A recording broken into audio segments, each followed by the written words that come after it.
Vou contar mais uma linda história a partir de agora. Só que eu quero fazer antes um pedido para você. Se inscreva no canal. É um gesto tão simples para você e tão significativo para o canal. Entra no canal, se inscreva, curta, põe o teu joinha, acione o sininho. Para nós isso é muito importante. O canal ganha força e muito mais histórias a serem contadas. Por favor, se inscreva no canal. Agora, prepara o coração, porque a história de hoje é linda.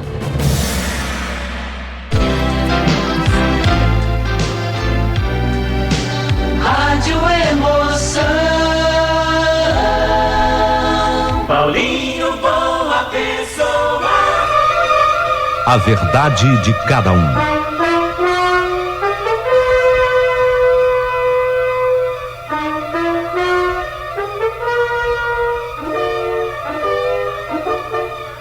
Segunda parte de uma das histórias mais lindas apresentadas aqui no canal. Meu Deus, que história é essa? Como eu me senti privilegiado de ter recebido essa carta, de ter recebido essa história. É um privilégio ter sido escolhido por essa pessoa para eu narrar essa história. É um privilégio muito grande. Então hoje, você, a partir desse instante, você vai tomar conhecimento de tudo o que se passou na vida dela dentro desse segundo capítulo. Segundo capítulo da história que começa agora.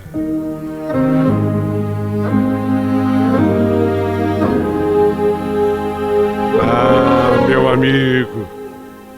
Eu tinha acabado de chegar a Guadalupe, zona norte do Rio de Janeiro, lugar de gente operária da chamada Cidade Maravilhosa, mas que também podia ser chamada, como não, de cidade do trabalho de tantos. Eu faço sempre esse reparo porque São Paulo é identificada como sendo a cidade do trabalho, já o Rio, a cidade do lazer, mas também na capital dos fluminenses se trabalha muito, viu? A doceira era muito boa, ela tinha uma pequena frente de comércio, mas o forte era funcionar como indústria que produzia doces para outros estabelecimentos comerciais. E aí sim, para lugares chiques da zona sul do Rio de Janeiro. Gostei do trabalho. E logo no primeiro dia, Serena, ela me olhou e disse-me: Ô Milton, você não me engana. Você fugiu da sua cidade, né, Milton? Você é gay. Eu sei disso, eu já percebi. E você, num momento, sentiu que não cabia mais lá na tua cidade. Fala a verdade. Nossa, como a Serena foi direta comigo. Nunca ninguém me havia dito as coisas assim de maneira tão direta. Ela me pegou de supetão, de surpresa, tanto que eu abri a boca e eu comecei a chorar. E ela então me consolou. Calma, Milton, não fica assim não. Eu não lhe condeno de jeito nenhum. Escuta, olha, eu não sei se isso vai te confortar, mas eu também sou homossexual. Eu também não tive condição de ficar na cidade pequena. E eu vim para cá. Aqui, eu me assumi. Tenho os meus problemas como todo mundo os tem em quaisquer lugares do mundo. Mas dentro da medida do possível, eu sou feliz, Milton. E você vai ser feliz também. Você não está sozinho. Conte comigo, tá? Pode contar comigo.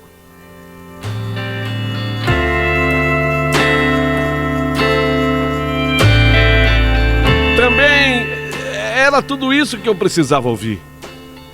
E a partir daquele dia, eu iria passar 13 anos da minha vida ali direto no Rio de Janeiro, com algumas saídas importantes, onde uma grande mudança iria acontecer na minha vida. e desta mudança que eu vou falar a partir deste momento.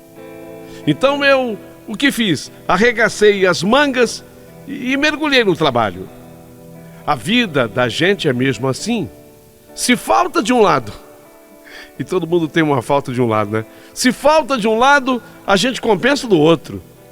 E eu tinha aquele monte de frustração, aquela dor de não poder assumir quem eu era.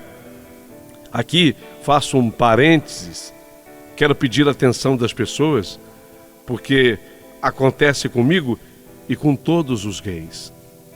Nós não nascemos prontos. Não nascemos prontos. Aliás, houve um momento desse relato que eu me chamei de uma aberração da natureza. Eu sei que nessa hora eu fui fundo. Ao falar, eu me machuquei um pouco mais. E é certo que talvez eu tenha me machucado e machucado mais alguém em igualdade de condições às minhas. Porque, verdade seja dita, nós não nascemos prontos. Mas ainda somos uma coisa e teremos que passar por várias adaptações. Sei que parece uma loucura tudo o que agora falo, mas eu estou dentro de uma realidade dura, mas que era exatamente a minha realidade. Eu era o quê? Eu era uma mulher num corpo errado, gente. Eu era uma mulher num corpo errado. Nada a ver com falta de vergonha, nada a ver com falta de Deus. Oh, santa ignorância! Santa ignorância! Em mim sobrava vergonha, em mim Deus estava presente em cada célula.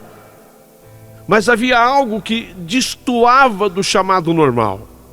Sim, é verdade que o normal é discutível. Mas eu tinha um membro masculino entre as pernas. Mas ele era um órgão fora de contexto, fora de lugar, surreal, pois não combinava com o restante.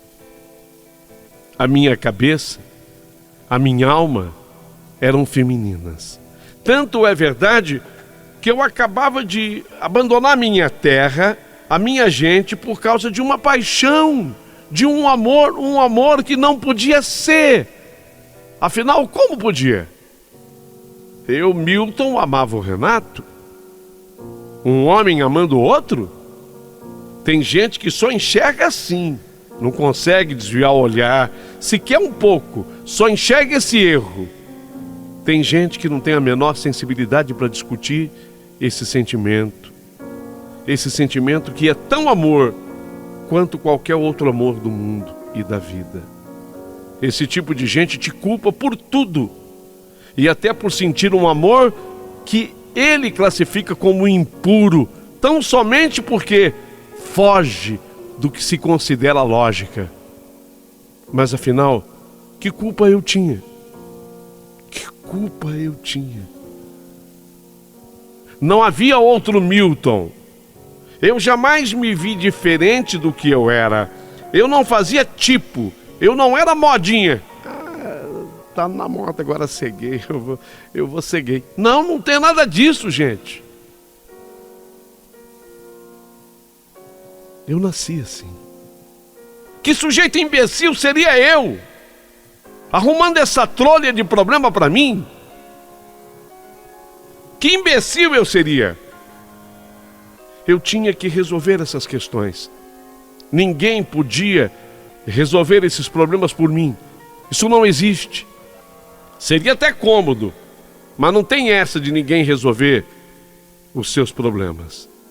Mas lógico, existe quem possa lhe ajudar.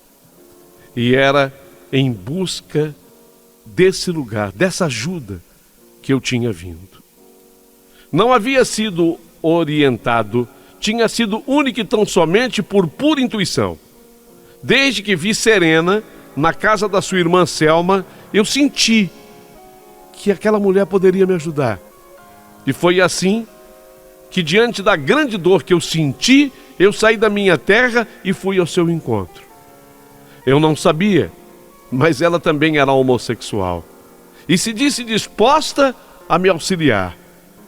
Mas óbvio, não seria uma ajuda do dia para a noite. Não existe também isso.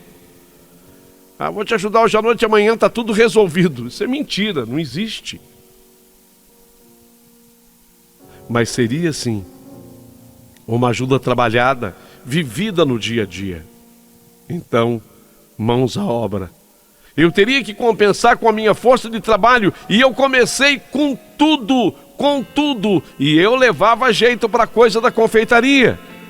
E não é por querer me gabar, não, mas eu era muito bom nisso. No trabalho eu fui me desenvolvendo e melhorando um pouco a cada dia. Serena estava satisfeita, feliz com o meu desempenho. Ela se envolve comigo e me defende em tudo. Foi, por exemplo, ela quem ligou para conversar com os meus pais, os tranquilizou, dizendo que eu estava no Rio de Janeiro e que eu estava em excelentes mãos, trabalhando, fazendo o meu nome. Alguns fatores ajudaram os meus pais a entender e compreender a situação.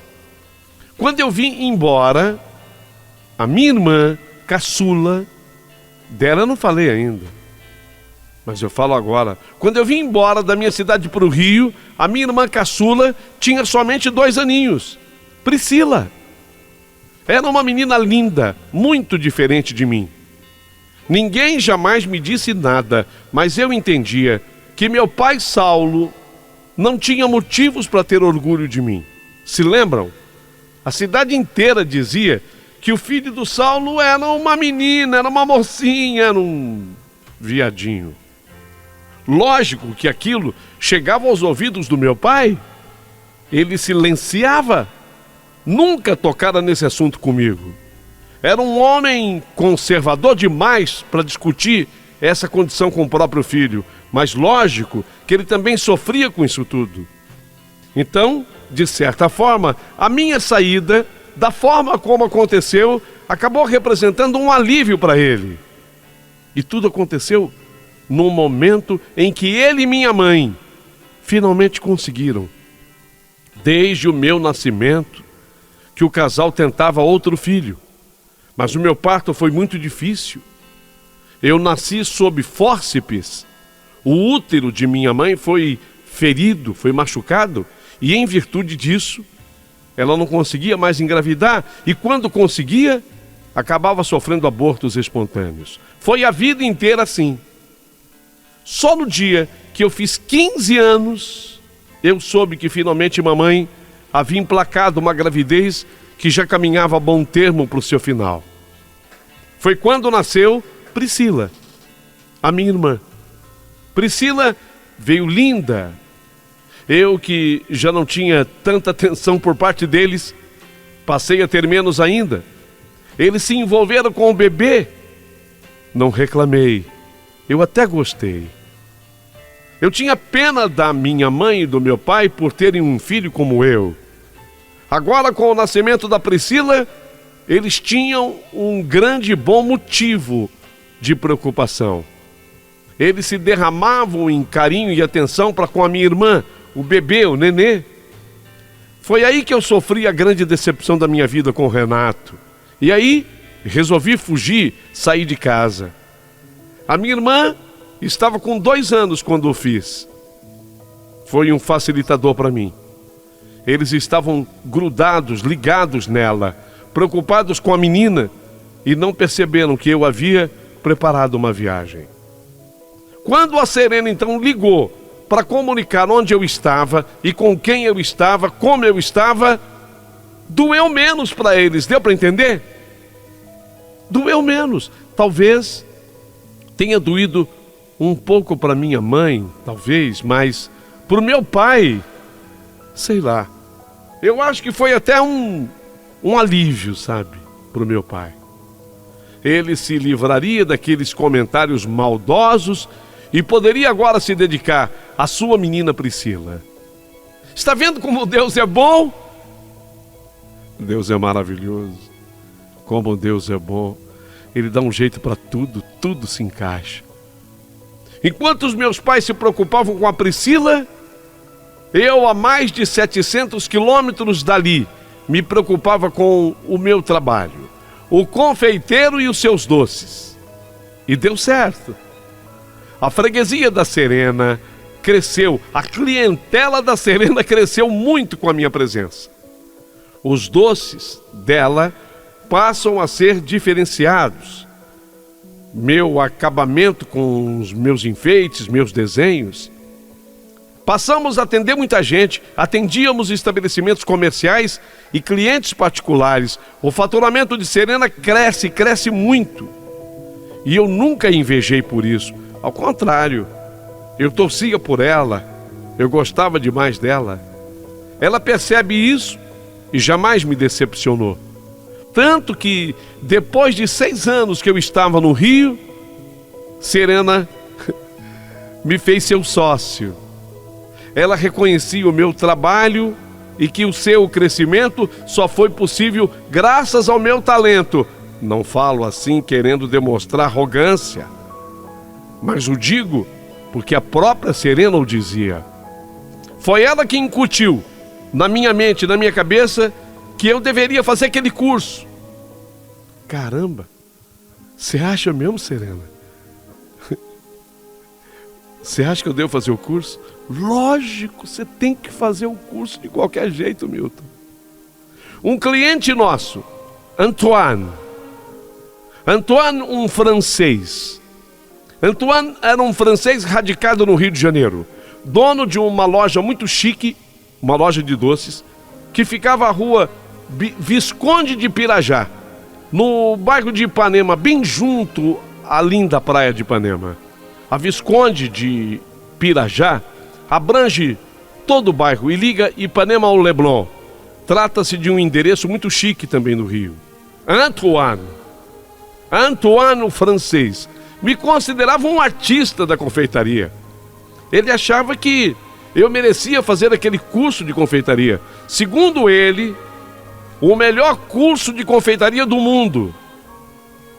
Ele tinha um amigo que era diretor e professor nessa escola, e ele fez contato com ele, relatando o meu caso.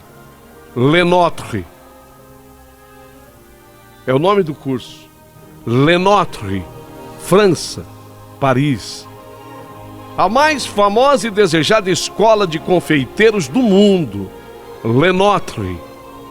Muitos dos professores são os chamados MOFs, Meilleur Ouvrier de France, prêmio único e de grande prestígio entre os artesãos franceses. Oferece o curso de formação de 25 semanas. É o famoso certificado de pâtissier. Meu Deus, isso mexeu comigo. Antoine conseguiu e eu ganhei 70% de uma bolsa de estudos. Serena achou que eu merecia e lá fui eu eu fui direto para Paris, Lenotre, fazer o curso de confeiteiro. Lenotre mudou a minha vida, mas mudou completamente. Eu fiquei tão bom no que eu fazia que de lá eu acabei sendo indicado para o Hangar 78. É Itália, tá? É um outro curso, outra escola. Hangar 78 na Itália. Já essa escola italiana, ela é uma escola e é também um laboratório criado por uma empresa chamada Silocomart, que fabrica moldes de silicone para doces.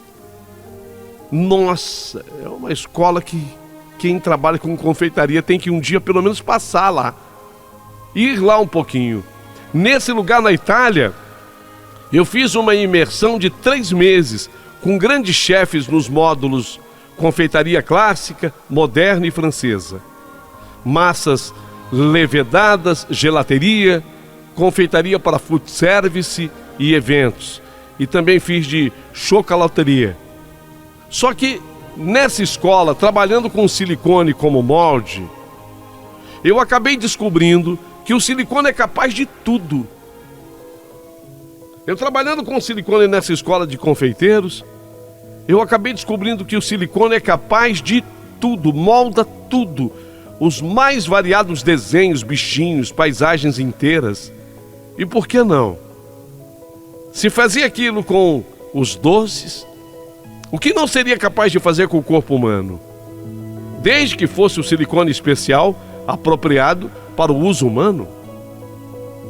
Então, foi nessa escola, Hangar 78, foi lá na Europa que eu descobri um médico.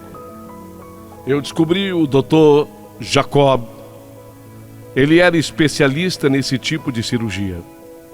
E sua equipe, que poderia promover uma grande mudança no meu corpo. Tal qual como eu com silicone fazia meus desenhos, fazia meus bichinhos, moldava os meus doces incríveis. O Dr. Jacob disse que tudo em mim poderia também ser desenhado, redesenhado com silicone. E isso era tudo que eu queria. Então, com o Dr. Jacob, eu acabei gastando tudo o que eu tinha e até o que eu não tinha. Mas foi na Europa que eu vivi uma grande transformação, uma grande metamorfose. Eu que já tinha muitas características femininas, agora, depois de 4 cirurgias com o Dr. Jacob, me transformei numa mulher. Como assim? Eu virei uma mulher. Milton, mas você está falando sério? Estou falando sério. Eu estou falando sério. Eu nunca falei tão sério na minha vida. Mas como? Quem me perguntava tudo isso era Serena, naquele telefonema do Brasil para lá. Virei Serena. Você não vai me reconhecer. Eu virei uma mulher, Serena. Foi a mudança mais radical que poderia haver na vida de uma pessoa. Foi a mudança mais radical que poderia existir na vida de uma pessoa. Na Europa morreu o Milton e nasceu Mila. Morria o Milton, nascia Mila. Só que a Mila nascia com 26 anos de idade. Ela não nasceu bebezinho. Ela não nasceu um nenê, não. A Mila nasceu adulta. A Mila sou eu. A Mila nasceu com 26 anos de idade. A mudança foi tão grande que eu mesmo não me reconheci quando eu olhei no espelho. Meu Deus, Dr. Jacob,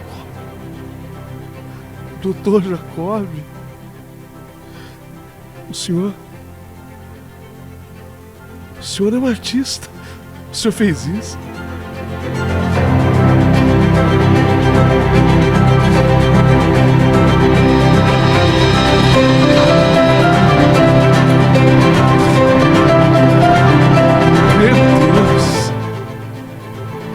Eu havia gostado muito do resultado.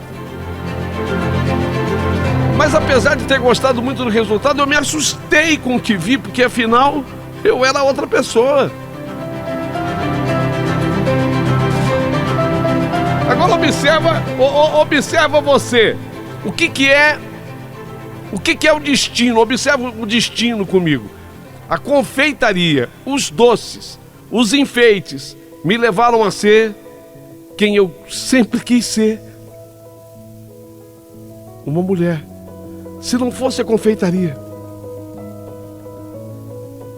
se não fosse a descoberta do que o silicone é capaz, talvez nada disso tivesse acontecido. Bom, eu não posso fazer nenhum tipo de afirmação. Eu me sentia um próprio doce nas mãos de um confeiteiro, e esse confeiteiro comigo foi o Dr. Jacob. Ele me moldou com aqueles silicones. Ganhei seios bem feitos, queixo como eu sonhava, lábios femininos, sobrancelhas implantadas, curvatura de bochechas, cabelos fartos. Fiquei acinturada, meus quadris já ajudaram, porque eles já possuíam aquele jeitinho. Sempre foi assim, desde que eu nasci. Os quadris já eram diferenciados. Por isso que eu falo que talvez houvesse um erro da natureza em mim. Os hormônios que eu tomava agora fizeram o resto. Eu agora era Mila. E foi assim como Mila que eu voltei para o Rio de Janeiro.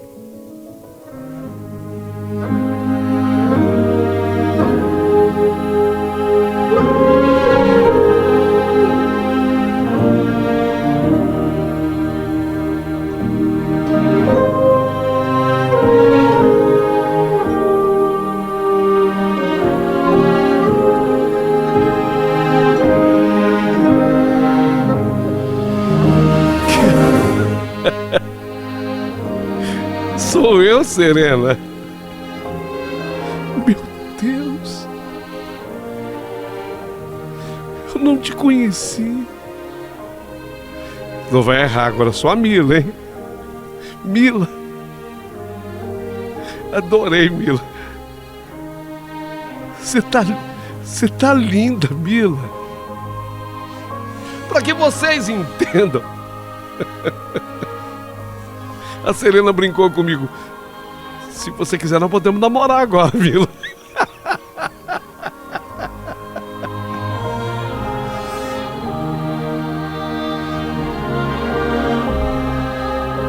Para que vocês entendam, a Serena teve dificuldade de me reconhecer.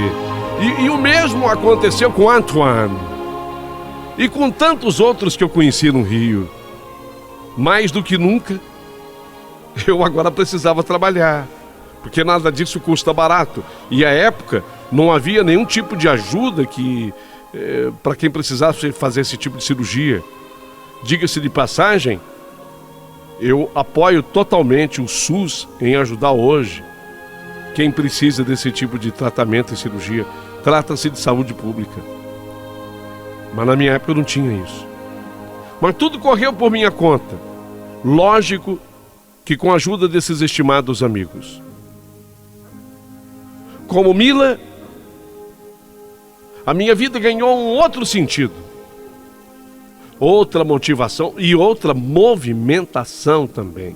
Se antes eu era um menino feio, agora eu havia me transformado numa mulher bonita. Alguns diziam até que uma linda mulher, uma bela mulher. Passei a ter o brilho e chamar a atenção das pessoas. Que coisa! De repente eu passei a ser notada, e até mais do que isso. Às vezes eu era galgada ao centro das atenções. A criação do Dr. Jacob havia resultado numa bela mulher. Eu comecei a ter namorados. Eram relacionamentos que me traziam um pouco de alegria, até de regozijo, mas não chegava a ser felicidade. Para que tudo se completasse numa grande felicidade, faltava alguma coisa. Faltava alguém. Foi quando eu descobri que o Dr. Jacob havia mudado tudo em mim, menos o coração. Ele tinha mexido em tudo, me transformou inteira, mas o coração é terra que ninguém visita. Ainda que você tenha um paciente anestesiado total e um biquíni, ou na verdade, ainda que você tenha um paciente anestesiado total e um bisturi afiado em mãos, apesar de toda a mudança que ele conseguiu fazer em mim, no coração ele não conseguiu mexer. Ou seja, os sentimentos no coração continuavam sendo os mesmos. Noutras palavras, eu ainda o amava. Sim, o mesmo garoto, o mesmo menino, aquele com quem eu trocava gibis, aquele que quando eu queria agradar, eu comprava para ele o Gibi do Fantasma. Eu nem gostava, mas o que importa? Eu queria agradá-lo. O Fantasma era para ele. Para mim? Não, para mim não. Eu gostava da Feiticeira Escarlate. Eu queria tanto os poderes da Feiticeira Escarlate, ser capaz de uma magia, de uma grande transformação. Na verdade, eu desejei isso tão fundo no coração, tão fundo na alma, que eu consegui. Eu consegui. Eu tinha mudado tanto. Sabe quem foi o meu Magneto? O Magneto era o pai da Feiticeira Escarlate, né? O meu Magneto... E ele que mudou a Feiticeira Escarlate. O meu Magneto foi o Dr. Jacob. Ele me transformou do menino feio na linda mulher. Que mudança. Só que eu não era imortal. Imortal não. E eu nem queria, na verdade, ser imortal. Eu só queria mesmo mudar. E como eu tinha mudado, menos o coração. Porque ele continuava o mesmo. Eu amava ainda o Renato dos Olhos Verdes. Mas eu nunca voltei à minha terra. Mas não era, e eu nem podia ser alienado. Eu tinha informações. Serena falava sempre com a irmã que ainda morava lá, Selma. Foi ela que abriu portas para mim.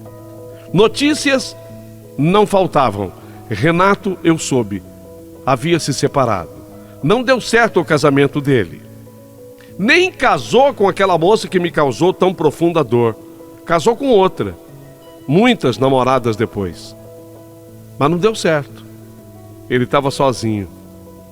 Como será que o Renato iria reagir se me visse agora? Como será?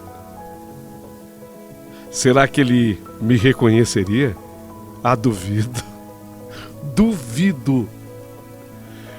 D-U-V-I-D-O. Duvido. Duvido que ele pudesse me reconhecer. De vez em quando batia vontade de voltar à minha terra. Mas na hora H, eu cancelava a viagem. Eu não queria ir. Quer dizer, eu queria muito ir, mas eu tinha medo. Que medo? Esclareço. Medo de ser vista por Renato e não ser reconhecida. Ele nem lembrar mais do Milton. Afinal, ele gostava do Milton. Lembram? Do jeito dele, mas ele gostava do Milton. Afinal, era com o Milton que eu fui um dia. Era com o Milton que ele trocava gibis, que ele via filmes até de madrugada na sua casa. Era o Milton que ele abraçava debaixo do cobertor. Era com o Milton que ele montava em cima dizendo que ele era o pombo e eu era a pombinha. Lembram? Eu gostava muito daquilo. Era sem malícia da parte dele, mas eu ficava excitado. Eu gostava. Não queria que ele tivesse esquecido esse Milton. Mas por outro lado, eu também queria que ele gostasse mais de mim. Mais do que ele já tinha gostado. E restava saber se ele seria capaz de gostar da mulher na qual eu havia me transformado. Será? Pronto. Esse era o grande medo que eu sentia. Será que ele ia gostar da pessoa na qual eu havia me transformado? Sim. Era exatamente esse medo que me fazia desistir da viagem no último momento. Mas eis que de repente chega aquele convite. Aquele convite. Meu Deus, aniversário de 15 anos da minha irmã Priscila. Eu não acredito. Minha irmã Priscila, 15 anos. Minha irmã que eu tinha deixado para trás quando ela tinha 2 aninhos. Agora ela fazia 15. 15 anos. Os mesmos 15 anos que eu tinha quando ela nasceu. Eu agora tinha 30, ia fazer, né? Não tinha ainda, mas eu ia fazer. Ela fazia questão da minha presença. Ela era jovem, cabeça aberta. Mandou o convite para quem na verdade eu era. Ela mandou o convite assim, para minha irmã Mila. fiquei tão orgulhosa dela me chamar assim. O convite vai para minha irmã Mila. Minha mãe ainda tinha alguma resistência em me receber como filha. Meu pai, então, nossa, como será que ele iria reagir? Não que não soubesse o papai, mamãe, todos sabiam. Já havia 4 anos que eu tinha passado por todas as cirurgias com o Dr. Jacob na Europa. Todo mundo sabia. Eles tinham minha foto, mas eu não havia estado pessoalmente com eles. Eis a questão. Como seria? A minha irmã mandou o convite e eu decidi. Dessa vez, eu vou. Nesse aniversário, eu vou. Quero ir uns dias antes, quero fazer uns docinhos da festa da minha irmã. Os doces que eu fazia tinham uma desvantagem. Eles ficavam deliciosos, mas as pessoas tinham pena de comer. Tinham dó. Não queriam destruir a sua beleza. Às vezes eu fazia uma joaninha, mas ela era tão linda, a joaninha que eu fazia, que as pessoas falavam, ah, não, essa joaninha eu quero guardar. Isso aqui eu vou guardar, não vou comer não. Eu estava maduro, 30 anos, quase. Eu ia fazer. Tinha todo o preparo para encarar o meu pai e minha mãe. Mais do que nunca, teriam eles que aceitar-me como filha. Eles sempre tiveram 2 meninas. E foi com esse espírito que eu fui. Não quis ir de carro. De avião era impossível. 13 anos depois, pouca coisa havia mudado nos transportes. Até aquela minha cidade, até aquele meu rincão, o progresso não havia chegado em termos de transportes. Então, peguei o ônibus. Levei várias malas, numa delas apetrechos, ferramentas, para eu confeccionar os docinhos da festa da minha irmã.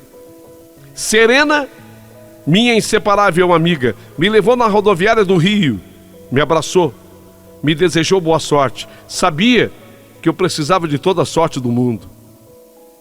Fui embora. 13 anos depois,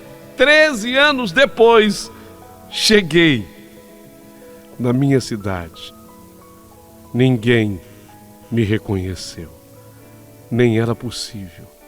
Aqueles velhotes que zombavam de mim. Lembra aqueles velhotes que quando eu passava, lá vai a menina do Saulo. Ih, o Saulo, o filho dele é viadinho. Lembra daqueles velhotes?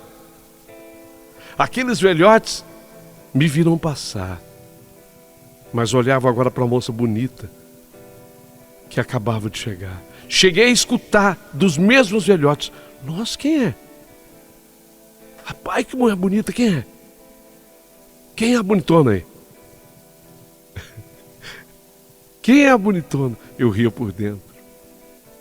Fui direto para a casa dos meus pais. A minha chegada causou grande alvoroço. A minha irmã estava linda, com 15 anos que completaria em 8 dias. Ficou admirada me vendo de perto. Fiquei feliz ao constatar que nós parecíamos uma com a outra. Nós parecíamos uma com a outra.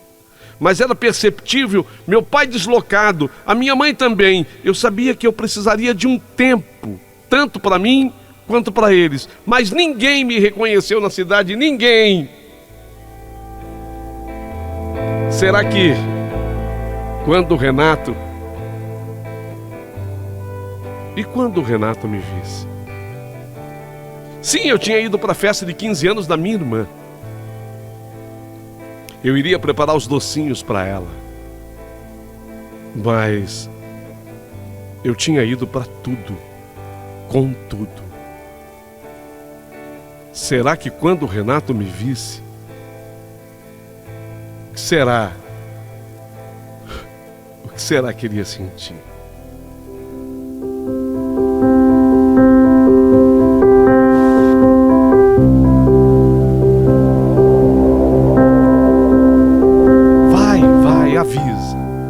Avisa quem você puder. Essa história é fantástica.